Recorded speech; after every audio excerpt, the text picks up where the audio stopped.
Now do I hear a sound check?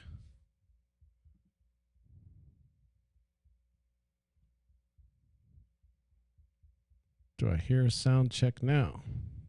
Is there sound? No.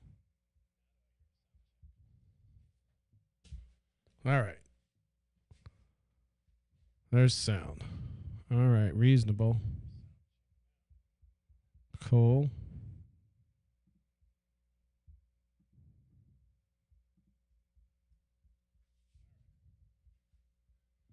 There's sound.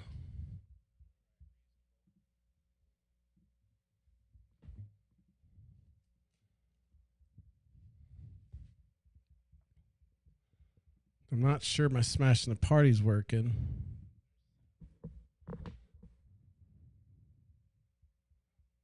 It's like stuttering. Why are you stuttering?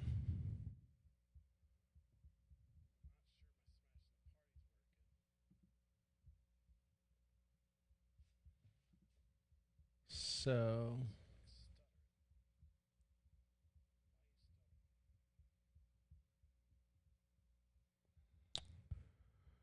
all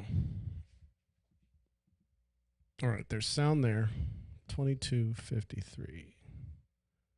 2240.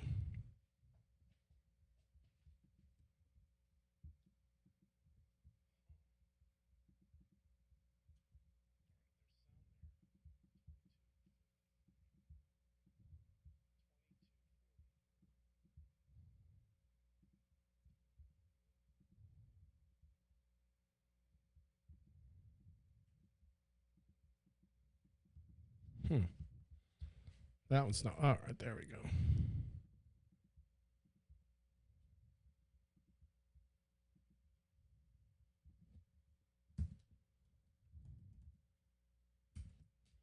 Just doing a sound check, folks. Just doing a sound check.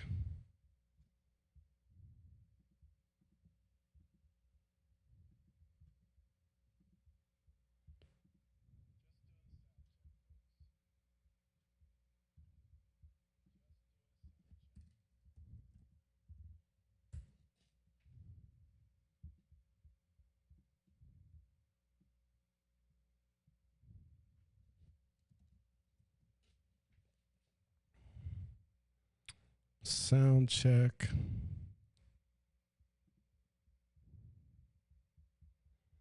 All right. So this looks like it's still working.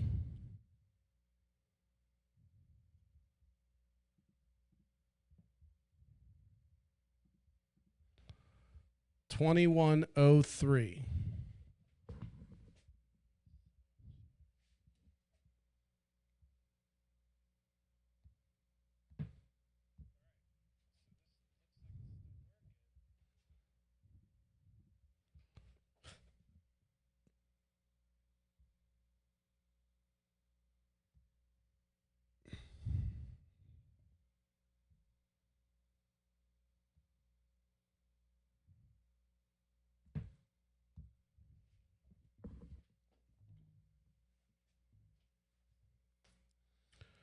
All right.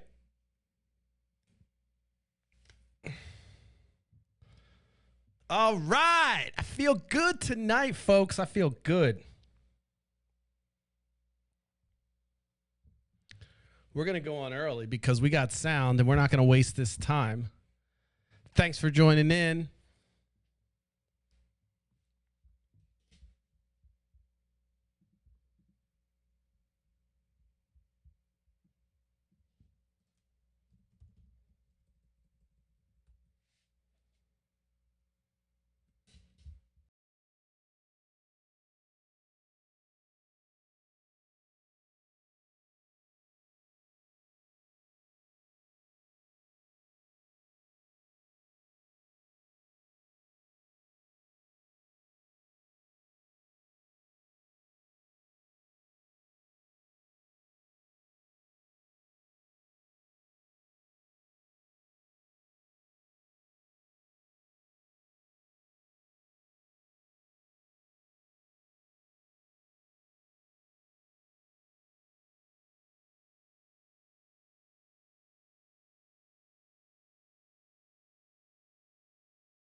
listening to Smashing the Party. This is your host, Nate Bomberger. Welcome back. We're back tonight. I don't got the right background on, but that's okay. We're going to do State of the World Part 2. My name's Nate Bomberger. This is Smashing the Party. Look, I'm going to... Hold on a second. You know I got to fix this shit. I can't have that funky-ass background. There we go. All right, listen. I'm going to talk about what I was supposed to talk about yesterday a little bit. It's going to be a free-flowing rant, more old school Nate. My brain is clear.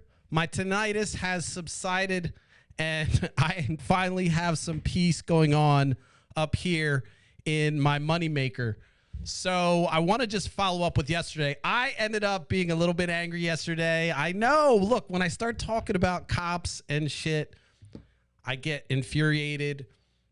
The Sonia Massey thing has not left my brain, but I do want to just talk about the campaigns right now since, you know, the title of this show is Smashing the Party. We like to look at the parties and what they do and what they say and what they don't do and what they don't say. So tonight we're going to talk about the state of the world in a different perspective, maybe a little bit less anger. I'll try to be a little bit more jovial because I know that people get rubbed the wrong way with some of my antics. And I do on purpose try to rival or, you know, rile you up a little bit. The whole point is to muckrake, make you think, sometimes to instigate. I admit it sometimes. So I get messages from people that say they can't watch it because I'm too angry and yada, yada, yada. Okay, fuck it. I don't care. This is my outlet. This is my art, as I like to say. Anyway, state of the world. Yesterday, as I was talking about the things that are going on in the campaign, the thing that happened yesterday, the incident that happened yesterday that I talked about, I watched it when it was happening. Trump was at a journalist convention. It was a black journalist convention, and I mentioned it yesterday. The fallout is happening today. I pulled up a couple sites and was able to just see that the media is also kind of calling out what happened yesterday, which is fantastic. And so I'm going to talk a little bit about that. But what's more important right now is kind of the zeitgeist, the feeling, as I like to say, just to be sacrilegious, the Holy Spirit, the what's in the air, what's in the ether, just to make sure I cover all my bases to offend everybody. And I feel like there is a different feeling in the air than before when Trump's on the campaign trail. I did a whole episode about how frustrating it is for Trump, whether you like him or not. If you're really concerned about policy and you're concerned about things actually getting done, he has a tendency to suck all the oxygen out of the room. Perfect example is if you go back a couple episodes, I talked about Project 2025, and then that day, obviously, something negative happened, and that wasn't his fault, but there's been so many instances where we have an opportunity to talk about policy and Donald Trump pulls some of his antics because he needs that validation or whatever.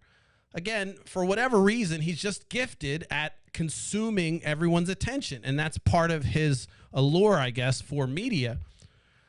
What the frustrating thing is, if you're trying to talk about policy, nothing gets done, even if you're on that side. And so what I find interesting about this moment right now is that he's not sucking the oxygen out of the room. He's doing crazy shit, but it's not being all-consuming, and it's kind of turning its back on him finally. And some of the more direct, maybe negative attacks that Democrats have been throwing over the bow are landing, like weird and creepy and so forth. So those things that Trump has been used to doing is denigrating his opponents. Now he's faced with a woman, black candidate, multiracial candidate that he has no idea how to identify. She obviously identifies as black, but she has this mixed background, which throws him off and everyone off. And now they've got to determine whether she's really African. I actually saw somebody post in my feed, a friend of mine, that said they're more African than her. And it was something about, Elon Musk is more African than Kamala Harris was the attack. And so, of course, Elon Musk being from South Africa, there's some truth to the statement, but it's almost as if they're saying, all right, she's not black enough and she doesn't qualify. I don't know why this line of attack is simultaneously happening while they're also saying that she's a DEI hire. So again, as I said yesterday, the masters of this dichotomy of thought of potentially having two superpositions, totally different, exactly operating at the same time in the same space, however, diametrically opposed logically. She's simultaneously black and simultaneously not black, but she's black enough to be DEI hire. And so what I find interesting about this is the attacks are landing flat. Even when Obama was campaigning and Trump was doing his antics against Obama and claiming that he wasn't born in America, those attacks landed. They landed. I have friends, people, again, I use the term loosely, friends, the folks that were thinking Obama was born outside of this country. I find it difficult to call that person a friend just because it makes me think their whole ability to process race is completely based off of something that I don't agree with. That's all I'll say. And so friends of mine, made this claim and it was landing. And so I'm having to talk about Obama and defending the fact that, well, you know what? He was born in Hawaii, his birth certificate. Then we get into the nuance of whether it was long form and all that craziness. So you spend all that time defending this crazy conspiracy junk instead of talking about issues or talking about things that maybe could move the conversation forward to where politics is actually talking about solutions and so forth and so on. I know, God forbid, it's not about just electing somebody to get their power nuts off. I kid you not. There are reasons we elect these people. It's not your team wins and then, okay, you get to go online and be a keyboard warrior. I know people think that's all I do. I swear to God, it's something I can do in a second. Usually when I'm in the bathroom, when I'm trolling people, when I'm being a prick, but I don't find it exciting to say, oh wow, our candidate won and now we're just sitting there. It's why you didn't see me kind of rubbing it in that Joe Biden was the winner. All 4 years, I barely posted and talked about Joe Biden. I wasn't a fan of his. I was letting his policies stand for him, and obviously a lot of good things happen. Now, it sounds kind of grandiose of me to say, oh, do it the way I'm doing it. But this is the point I'm making is that there's a moment where we actually have an opportunity not to talk about necessarily Trump because his star power is fading. And so I'm feeling like this. I'm feeling a movement right now just based on my non-scientific, non-empirically, gathered, no data was gathered for this. But I'm getting this feeling from just the conversations that they don't have a message without attacking Joe Biden. So for 4 years, they built everything around attacking Joe Biden. And now you have Trump, the Democrats using the weird, the creepy, kind of using the memes against the Republicans. Again, I'm not a meme person, but it seems to be effective at communicating and marketing and kind of winning over the spirit of the digital world, if you will. And so that's winning, and Trump is kind of flailing right now. And yesterday when he was I'm trying to pull it up here. Let me just see if I can pull up yesterday he was at the journalist thing and with the Black Journalist Convention, and just you could see the animus in his body language about one of the presenters that was asking him a difficult question. He made the statement that it was the most rude way to acknowledge him. She didn't even say hi. And of course, there was a lot of people that didn't even want him there.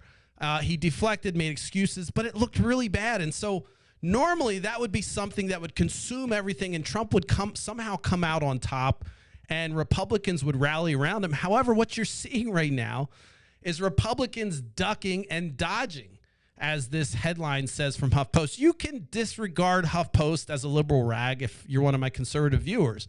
However, this is the feeling that a lot of folks are getting. And again, this is coming from the GOP, that they're saying, look, this is getting a little out of hand.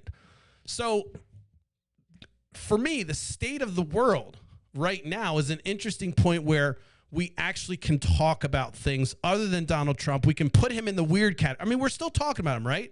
But at least we're saying, okay, he's weird. And we're saying that he's creepy. And we're saying all the things that we knew about him are starting to now kind of be the the lead for the description of him. As we get further down the road and he gets more convictions, this is how he's going to be introduced. Donald Trump, former president, 34 convictions, twice impeached. He's going to have all these things that they're going to have to continue to repeat because he keeps on putting himself in a negative light, as opposed to before when he was kind of looking very bravado and tough against another man. Now he's facing a candidate where America's not going to tolerate. I guarantee you women are going to run the other way, watching him to denigrate and disregard her accomplishments. Now, that doesn't mean every woman, there's going to be women on my feed that are going to deny and say that they love Trump and they think the strength is great and Kamala doesn't know anything. But right now, the feeling I'm getting, again, feelings, nothing more than feelings. The feelings I'm getting are that this headline captures it. They're having to shrink away from him because when left off script, the old crazy Joe, the old name calling stuff, it's not Hillary where they have years and years built up of animus and everyone kind of knows. Even Democrats are like, oh, Hillary, we can't run Hillary because she's so negative. She doesn't have a war chest of, all that ammo build up from years of marketing and research to take down Kamala Harris. And so it's evident that they're trying to do things on the fly and they're falling back to the core easy things which are aesthetics and things that, people use to talk about women in a negative light. And women that have climbed the corporate ladder understand a lot of the language that's being used to describe her and how she got there. They're probably very familiar with this kind of idea that they had to do something extra to get to the top as opposed to based on their merit or their qualifications. So I'm getting the feeling that the state of the world right now is shifting away from the Trump oxygen sucking kind of burn it all down, media can't get off the scandal train, into a place where we're kind of just saying, okay, he said some weird shit again. And it's basically they're digging into that. Fox News cut away. And they also ended up showing the Harris convention or the rally, as opposed to, kind of deflecting over to Donald Trump and talking about all his accomplishments like he's Superman. And so you're seeing that even the media is saying, look, this is going a little too far and he's off script. And so I think you're going to find them pulling him back, or if it's possible, their handlers are going to try to pull him in and try to get him on script again. But I don't know if it's possible. And I think that one of the things that's going to continue to haunt their campaign, if you're a political operative watching that shit, damn well, that any bad poll you give Trump is going to set him off on a tangent. So if the polling is narrowing and it's becoming narrower and narrower, and Kamala Harris hasn't even picked her VP, we haven't even had the Democratic convention yet, there's a high probability that he sees the writing on the wall, and it's going to make him even more frenetic. There's no way he's going to be able to contain the bitterness and the anger, because as an MPD, a narcissistic personality disorder person, he needs to make sure that everyone's adoring him at all points. And so this is going to, he's not going to have any capacity to stop from his attacks because he's feeling attacked. He's not feeling his validation. And there's no one that's going to be able to keep him on script. And so I find that this is a scary moment if you're in the Trump campaign, seeing him see his numbers. He's the one to beat in this, even though Kamala Harris is coming from an incumbency. He's the former president. He's been campaigning for years.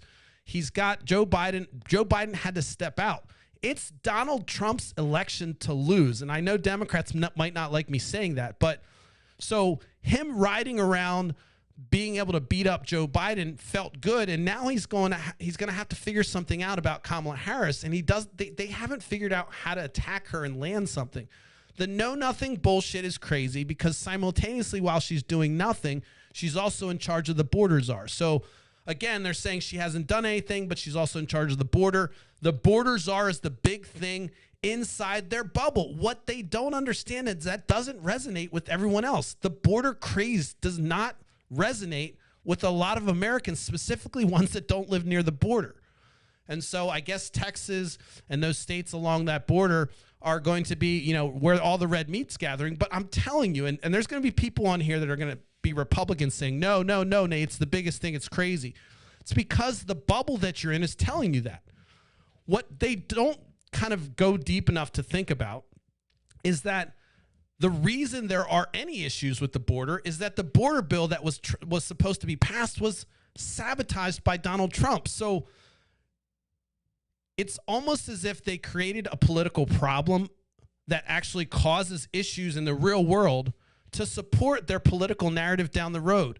And so now they can say, look, Joe Biden didn't do anything for the border. Look how crazy it is. Well, he's no longer the person. Now we can slap it on Kamala Harris. It makes no sense. And then when you look at the record, it's working in their own bubble. When you look at the facts, though, you can see video after video of Republicans saying, this is crazy. I don't understand why we're sabotaging this bill. We have a bipartisan bill. And so the one attack that you would think would land has no merit to it. And so I think the campaign and the political operatives are scrambling right now. The cult of personality isn't keeping them afloat. And they're starting to see that lead dwindle because they don't have a line of attack. And now here's what they could do. They could have focused on the issues, but unfortunately, there aren't issues there that are going to resonate with voters. The Republicans don't have issues that resonate with voters. Oh, okay, deregulation. How does that help people? Tax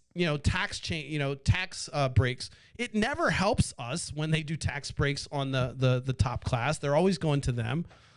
There's no support for workers. There's no planned, any effort to improve education. It's just to slice it up into vouchers and make everybody have a choice. Now imagine 300 million Americans now have vouchers for their own education. Now we have individual schools for each person.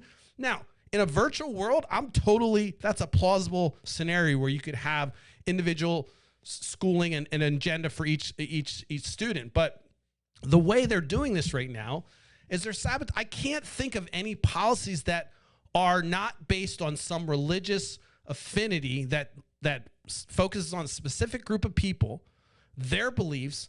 I can't think of one policy that Republicans have that they can campaign on to reach out across the entire swath of America and say, this is our party. We want to better every single person in the country. We don't care what you look like. We don't care who you are. We have policies that are going to help you. And that's not their message right now. And so because they've been so stuck in the cult of personality loop, they're now scrambling. They can't just pivot to say, okay, who cares? Kamala Harris. They're trying their best to say she's exactly like Joe Biden. However, when you look at the things Joe Biden's done and the things that he's tried to do, they're effectively helping Americans, everyday Americans. So I'm hoping that this feeling, this moment in time is real. I'm hoping that it continues to stay where we can actually say, all right, look, how do I get my thing over there? There it is. All right. So I wanted to get on tonight, not only because I had a bad day with the whole sound bullshit, but also because I think it needed to be said that it's not over. And I think a lot of Democrats are excited. A lot of Republicans are nervous. And the race isn't far from over. In fact, Donald Trump's still leading in a lot of polls. And I would be surprised if he's not leading for a while until, and it's going to get closer and closer. He could be leading the whole way up till November. So I know everyone's excited. I'm excited. I love the idea of a black woman taking the stage against Donald Trump and him having to account for how he has talked to other people and see how he works on stage aesthetically with the vice president of the United States. It's going to be hard to tell her to her face that she's unaccomplished. It's going to be hard to tell her to her face that she's a dodo or some of the language that they're using. And so how else is he going to attack her? He can attack her record in California, which, again, is fair game. But they haven't spent enough time to articulate a message where that's going to resonate with the crowd that they're trying to capture, which is going to have to be Democrats and independents. They've got a lock on a large core base of Republicans, but even that is waning. I know folks that are Republican that are just tired of seeing the antics and would like to get back to doing the things that they believe are good. And most of these folks, by the way, are business owners. There's nothing wrong with business owners supporting their best interest. I have a problem with the fact that it's represented by Donald Trump. And I understand they're in a clutch situation where they don't know what to do. So again, if you're a business owner and you're voting Republican, I do understand that your best interests are being served. I understand that it may not be important enough to sacrifice your best interests for the better of the country. I get all that too. But right now you're starting to see that they're just flailing with any kind of coherent message other than the landing thud of every Democratic weird, creepy, or kind of ostracizing their party and their leaders for what to me has been obvious for years. If you've watched this show before, my fable that I love to address all the time is the emperor with no clothes. And it's like everyone literally he's walking around naked, his balls are swinging in their faces, and it's just like psh, psh, psh. And there's like no, everything's fine, and they don't care because they've kind of sold themselves on the lie, and no matter what he does, they have to stick by it. And so, we stand by with our eyes wide open as they're getting teabagged, and they seem to be enjoying it, which is really bizarre. So, I think that we're in a moment right now where we're starting to see cracks in the Teflon Don. He controls the media narrative. Now, it could flip the script in a moment. I mean, if you look at all the things that have happened that normally would give him carte blanche, there was an attempted assassination. Thankfully, it was not successful on the president of the United States. There was a convention where he picked his vice president and was supposed to get a bump. There was barely a bump. And now Kamala hasn't even picked her VP yet. We're coming around the corner to the Democratic convention where delegates and superdelegates and all the crazy is going to happen in Chicago and unify. There's going to be a bump there. No matter who she picks, that person's going to be a attack dog. They're going to be able to go one-on-one with J.D. Vance. And we're going to see that this race is going to tighten up to the point where it's going to make Donald Trump even more nervous, and it's going to make his handlers more nervous. This is my state of the world right now. It could be wrong. Again, the last time I did one of these things and said, hey, look, we have a moment in time to talk about Project 2025. Within 3 hours, that moment was gone, and we were talking about something else. Project 2025 still in the mix, and it's been now, thrown out the back window, thrown out with the garbage as far as marketing goes for Republicans. But that moment was very quick, and it came and went. And I don't know how long this moment's going to happen. I could wake up tomorrow, but the feeling I get, the zeitgeist, the Holy Spirit, as I like to blaspheme for my Christian friend. Jokes, come on. It's the Spirit. It's the Spirit. It's not the Holy Spirit. Jokes. I know you guys had a rough week with the Olympics. We're not going to throw more oil on the, gasoline on the fire with more blasphemy. It's like, oh my gosh. I don't think your God's fragile enough, but whatever. But, I think we're at this point right now where it's just looking very difficult for Republicans to assemble, even after their unity convention, and assemble a narrative that will stick. And my hope is that Democrats keep their pedal on the metal and the pedal to the floor and continue to launch the attacks. I would like to get back to talking about the future, and I would love to see some more conversation about some of the larger things like injustice in America with police brutality. I'd love to see more conversation about what's happening in Palestine with Israel and the genocide that's happening there and how they've created an apartheid state that we've allowed to live. My Jewish friends that watch this, I'm sorry, there's nothing wrong with Judaism. There's nothing wrong with Israel. There's problems that the state of Israel is doing and has been doing that put people into a type of life that no one would want to live. And so I will continue. I haven't really gone deep on that because I know how volatile a thing that is, and the algorithms literally kick you out for when you talk about Palestine. But I'll say one thing about it. It's interesting when you watch the news, they talk about the Israel-Hamas war as opposed to the Israel Palestine war, and Hamas has the negative connotation. So even in the framing of it, it's negative. Even on newscasts that may seem objective, it's Hamas. And of course, Israel continues to control the narrative. Recently, there was just another Gaza reporter, journalist murdered, and they're celebrating it. And this isn't me. This is news. So, I'd love to see the president talk more about what's going on there. That's a moment in history I'd like to see change. I'd love to see, I don't care, 2-state, 1-state, whatever, but let's put a real democracy there and see Palestinians living side by side in the land that they live, and not have people remotely that aren't even from the area just come in and take their land. I'd love to see her talk more about that. And I think there's an opportunity for Kamala Harris to detach herself from the kind of hardline support of Israel that Joe Biden had to take, and maybe kind of have a softer approach that would appeal to some of the young voters. So that's another advantage that she has right now, is that she can do that pivot, which young voters are really hoping that she'll make that pivot to say enough is enough.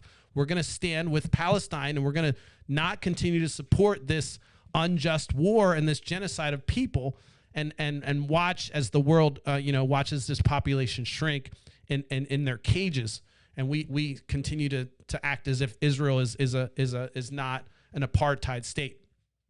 Some people find it offensive they're even in the Olympics. So I want to go, I went a little bit deeper on that than I want to, but the truth is I'd love to see her position herself to be that more progressive president. Now, this is going to look radical to Republicans, which they're trying to frame that too, which isn't sticking. How this radical thing for folks that are independents, every time you look back on Obama, they say he was the most radical leftist president ever. Not true. FDR was. And Obama, again, there was nothing radical about Obama, what Obama did. They got fired up when he does his executive orders, but then Trump came in and did just as many or more. And so, there's all kinds of inconsistencies when it's the other team for people that can't see it objectively. This is where politics, politicians kind of thrive. They thrive on getting the folks the red meat so they get out and vote and pissing people off. They'll use religion, they'll use abortion, they'll use all those issues. They call them wedge issues for a reason, because they divide like an axe. They split wood, split the fabric of our country right down the middle with these issues to ensure that they get elected. And we get played every time. I kid you not. If you stopped and thought about the policies that you cared about, there's a lot of folks that would probably change parties if they weren't so tied to this phony belief that it's a team thing and they've got to stick to the guns no matter what. My grandpa's a Republican. My granddaddy was a Republican. My great-great-granddaddy. I mean, it doesn't matter when the parties change sides, and now you have one party that advocates for billionaires and one party that doesn't. Now, let's just talk about that. That's a lie. One party that does and one party that doesn't. They both cater to billionaires. Melinda Gates just pledged $52 million to Kamala Harris's campaign. Elon Musk is pledging $45 million. This is crazy that we're just kind of like rolling out of our tongue that these folks have a vote, yet they can also contribute that much money because of Citizens United, because of these campaign laws. We've essentially made it so it's a pay-to-play republic. And we're okay with that. That's a whole nother issue I'd love to see the president talk about. One of the things that appealed to me for Obama was that he was like, I'm not taking PAC money. He started out that way. And of course, he ended up changing it. But he launched his campaign with the notion that it was largely small donors. And I like that idea. Kamala Harris is way past that kind of hard line. But these are things I'd like to see change. And both parties are they're fucking sucking at. Which is that they, the money's too much. It's too alluring, and you have to take the money to compete because the other guy does. As long as the other guy does or the other gal does, you got to do it. But state of the world right now is interesting because we're able to kind of watch Trump self-destruct slowly. Now, he is a magician in the media. He's always made a comeback, and he's always able to kind of flip the tables. I was nervous when he was running against Hillary. I said it to many people. They encouraged me to relax and chill out, and I'm crazy. And I said, I'm not really confident that Hillary's going to win. And, of course, she didn't. And so I'm not going to get overconfident here, but there's a good trajectory right now. And I think that if you continue to see Trump scrambling right now, the state of the world for Republicans is going to look worse and worse. And one of the other predictions I'll say, and I know you've probably seen this in the media because I think I saw a tweet about this, but I thought about it before, so I'm going to state it. You're going to start to see his support peel away once he starts digging too deep. They've gone deep, but if he can't bring him the presidency and he can't bring that power to the ticket, you're going to see them walk away because they're just as hungry for power as he is. And they've had this albatross around their necks for so long that at the first opportunity for cracks in that, I think you're going to see, a vacuum around Trump where people are just kind of step back and say, yeah, well, and they're going to just him and haw and let him dig his hole, and the support's going to drop. Now, this may sound way optimistic for some folks and may sound negative to some folks, but this is different than every single other time Donald Trump has faced an opponent since he began his whole craziness 10 years ago. I don't think that this is going the way the campaign wants it to go, and I'm interested to see how this continues and if Democrats continue this line of attack and make it more specifically about policies and tying the successful policies that Joe's done and talk about some of the issues that Republicans are using against them and say, look, these are issues we wanted to solve, but you sabotage it. That kind of messaging. And apparently you need to put it in pictures and memes. But right now, today, not only is my tinnitus in great shape and almost non-existent today, praise Ganesh, but it's also a moment where we have a little bit of oxygen in the room. Trump's not sucking it all out, except he's kind of maybe has it put in a bag over his own head and cutting off his own oxygen. And he's doing that by just kind of digging holes and showing who he is and that he doesn't have the emotional capacity or the emotional maturity to handle confrontation by someone he deems in his mind as less than him. And it was so apparent watching that last interview with him. And I don't think that's going to stop making the rounds for a while. Again, a while in the media is probably 48 hours until the next thing happens. But right now, if you're liberal, you're probably excited. I would say calm down. You're still losing this race. Donald Trump is the one to beat. He's still ahead. If you're Republican, and conservative and you're a Donald Trump supporter, I would say you probably are a little bit nervous, and you probably should be, because even though Donald Trump is winning, and in all, most polls, he should have this licked and done. They're narrowing, and you're watching your candidate scramble. And so my take right now is that it's, we're going to see after the convention what kind of bump she gets, whether that candidate, that VP gives her a bump, but there will be a bump after the convention, and we'll see how the debate goes. If she can land on the debate, I'm going to say signed, sealed, and delivered. It's over. It's not going to not motivate Trumpers to come out and vote, but it will motivate Democrats to get off their ass and say, oh my gosh, this person's exciting. We're dying for that Obama candidate. I promise you, we're dying for that puncher. We're dying for strength. We're dying for somebody. The reason it was so painful to watch Joe Biden was because we watched him not be able to defend the policies that we believe in. And so we now have a person that can talk coherently and defend these policies. And so I think Democrats are hungry to see somebody shut down the blabber fucking Gatling gun scandal motherfucker that is Trump and completely take his name out of the conversation. Again, no political violence, people. Again, when I say take out of the conversation, I mean to have him not on the ballot or not on the, not be the victor in November, not take the president's in 2025. So that's what I mean by that, just in case we have any wackos. I'm not supporting political violence in any manner.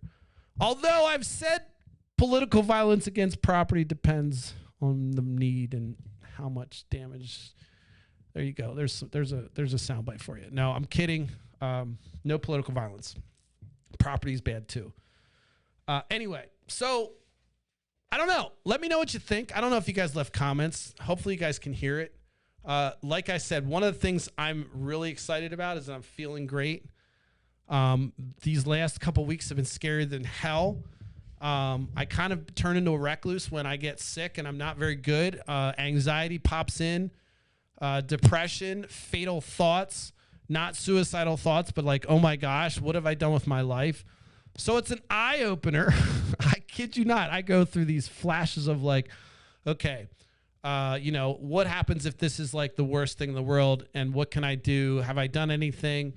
And so I will say I feel great today, and I'm excited to get back on live, and I appreciate everyone's support. There was a lot of support from folks that kind of were aware of my situation, that were like excited to see that I got some relief. No idea how other people get relief, but I will say download. There's a whole host of songs on iTunes or Spotify that are called tinnitus relief. They're magical. It turns out a lot of bands I like are actually good for tinnitus because they have high timbre and high sounds in it, like Churches and synth pop and all that shit. So it's kind of cool that, I'm just going to have music in my ears for the most part. So I am feeling great. I hope if anybody else is watching and they suffer from that, I promise you I have a whole new sympathy for the ailment. It is no joke. You can walk around, look normal, and nobody knows that there's total chaos going on. Your body's in a 5-alarm fire if you're going into fight or flight mode like I was. So, feels good to be back. But state of the world, we'll see if my prediction's correct. Again, I'll sum it up for you in closing. My thought is that the Trump campaign's in trouble right now with their candidate. They're not sure what's going on. Let me see if I can get a fancy zoom in.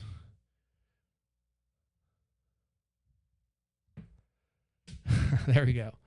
The Trump campaign is not sure what's going on. They're not sure how to attack this candidate. They built all their political capital up to attack Kamala Harris, to attack Joe Biden, and that is going to fail because now it's Kamala Harris, and they don't know what to do.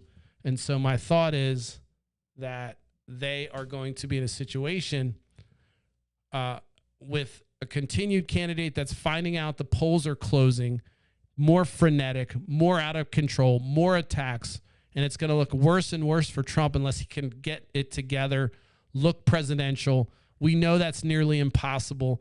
But right now, Kamala Harris is nipping on the heels of Donald Trump. There's no advantage. Again, still in the losing, still behind in the polls, but certainly moving up. And I think it's a great moment for liberals, but do not count your chickens before they hatch, because we know how that works. Got to get out and vote. I'm excited about it. I know people that watch this know that I get a lot of play out of talking about Trump, but I really would love to talk about how we fix homelessness, how we fix education, how we make college affordable, how we make trade schools affordable, how we make people that don't go to trade schools or don't go to college, their lives affordable, how we make people that are at the lowest rung on the totem pole experience life and thrive in this great, rich country like they should. There should be our bar for poverty in America should be higher than everywhere else. Like, to be poor in America, we should think that you should be rich anywhere else. We have that much money. You look at the amount of money we spend on defense. You look at the amount of money the Pentagon can't account for, which is trillions of dollars.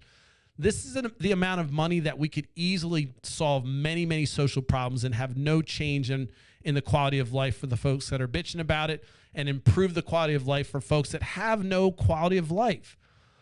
So I'll get back into policy more on the next couple weeks, I promise. I know I've been kind of stuck in a loop and playing reruns, but tonight's live, and I appreciate all the folks that watched. I'm back. I'm feeling good.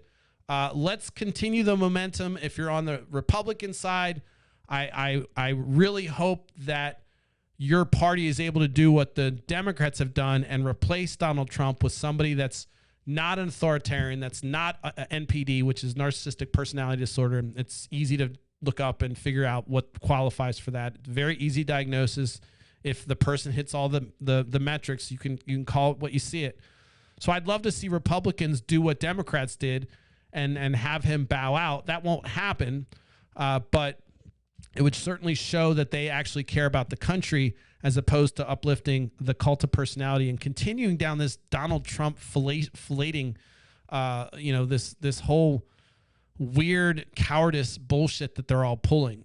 So love to see it.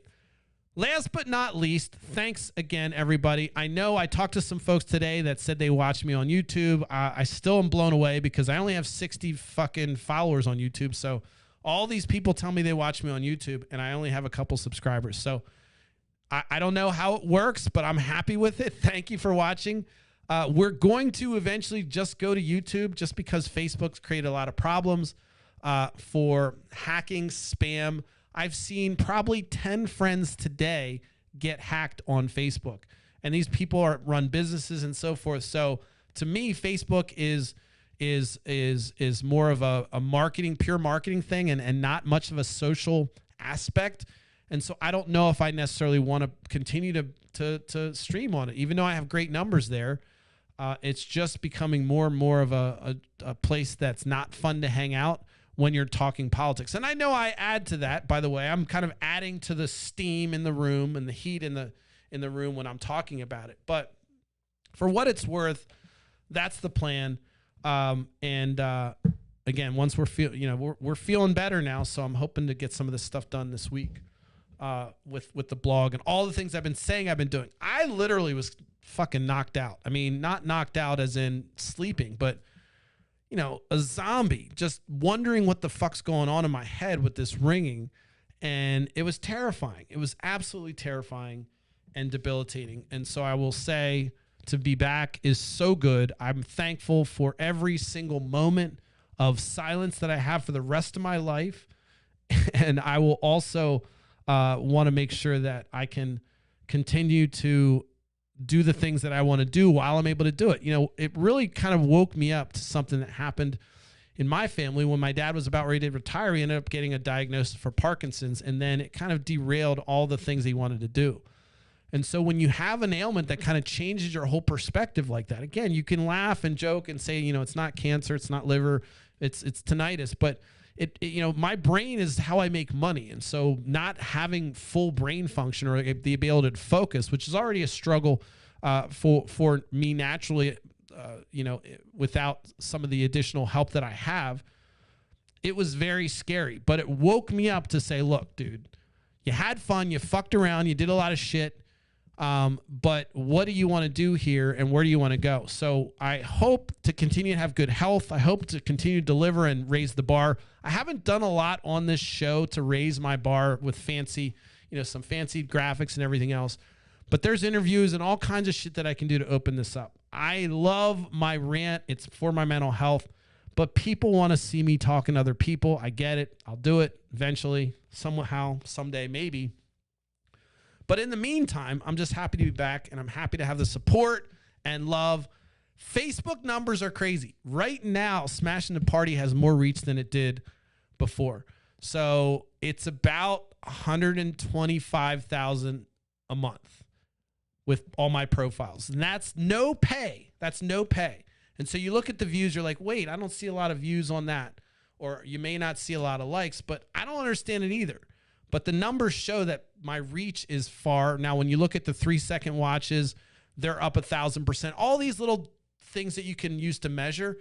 But again, zero money on marketing so far, and it's good. So I only tell you that because while my YouTube struggles, Facebook seems to be growing and people watch and people comment, and I'm on the street and people say, hey, I know you run a podcast. I listen or I don't listen or whatever.